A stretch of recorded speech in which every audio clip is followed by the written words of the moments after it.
Yo, what's up, everybody? I'm not used to doing this. I'm not used to driving and talking. Well, I'm used to talking, but then I gotta pay attention to the road and stuff like that. And I gotta get some brakes. I gotta get the brakes fixed on the car. But I was, like in New York City, I'm always walking to the train station, so I got a lot to talk about. In New York, there's just so much shit going on every day. And here's a lot of stuff going on, but I haven't been watching the news. And to me, my life would seem so much better. Maybe it's just because I'm down here.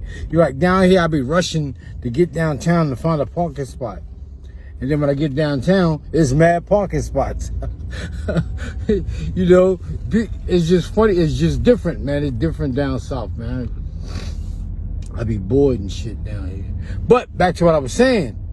There's just so much going on in the city. There's just so much to talk about. I got something to talk about, though.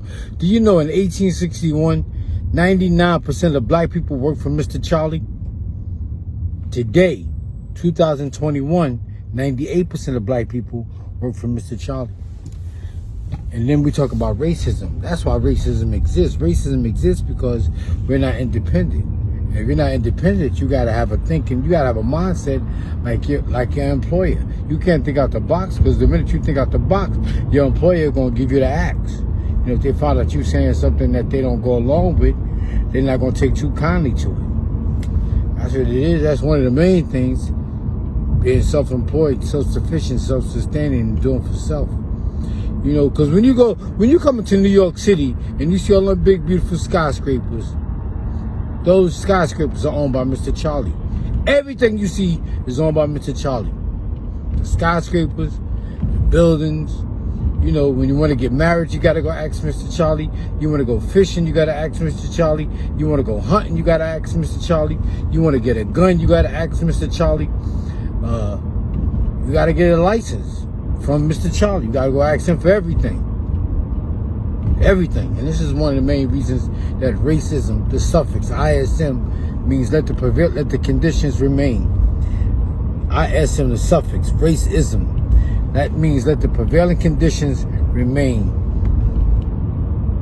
Black people, Mr. Charlie on top, black people on the bottom. That's racism. Yep. And that's why it exists. And that's why we don't, we keep talking about like the educational system. Like Claude Anderson said, he said, public schools are not broken. They do what they're designed to do. They're designed to marginally educate black children to go work for Mr. Charlie. He didn't say Mr. Charlie. He said something else. He said white people. That's what the schools are designed. And that's why you're not taught black history. You're not taught something to make you think good about yourself. You're taught to make look good to everybody else.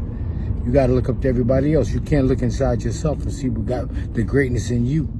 And that's what that school does. It takes all the greatness out of you and put the greatness in somebody else. Black people ain't do shit to let the school books tell it.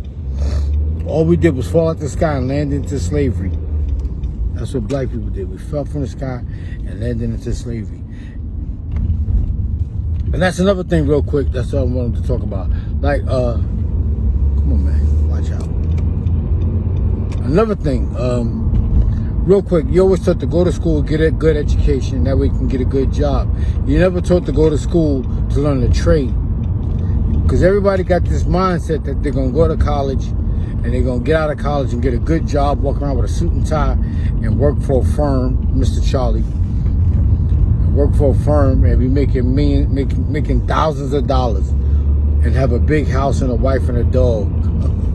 And that's what we think in our minds. That's what we're going to do. And then when you get out of school, you can't find a job that you went to school for. You can't find a job that you went to school for. And that happens to a lot of people. And you got to pay back that money that you borrowed to go to school. So now you're in debt forever. When it's better to get a trade. But trades are looked down upon. But at one time, that's all black people did was trade. We were the artisans. We were the plumbers and the bricklayers. Because white people didn't want to do it. Mr. Charlie didn't want to do it because he didn't want to get his hands dirty, because that would have symbolized equality. If you had Mr. Charlie working next to black people, that symbolizes equality. And they didn't want to seem like they were equal to black people. They didn't want to seem like they were better than black people. So that's why they never got that. That's why they never took those kind of jobs, like the bricklayers, the bricklayers, masonry and stuff like that. They looked down on them jobs. But then, when America started inviting Europeans over, the Europeans formed white-only unions. They formed unions, and they were white-only unions to be more specific. So I locked black people out of that. So then black people started looking down upon becoming floor planners and masonry and stuff like that, and carpentry and stuff like that. But like I said, like I was just saying, if you take them jobs, you're more likely to find a job. You're more likely to find work in that field, and you become self-employed. Something to think about. You heard? All right, y'all. I'm gonna get out of here. I'm not used to this driving. All right, y'all. You want to see you outside real quick? See the sign. See the sign? See what it say? Columbia. Spartanburg. I was in Spartanburg the other day. It looked nice out there. All right, y'all. Take it easy.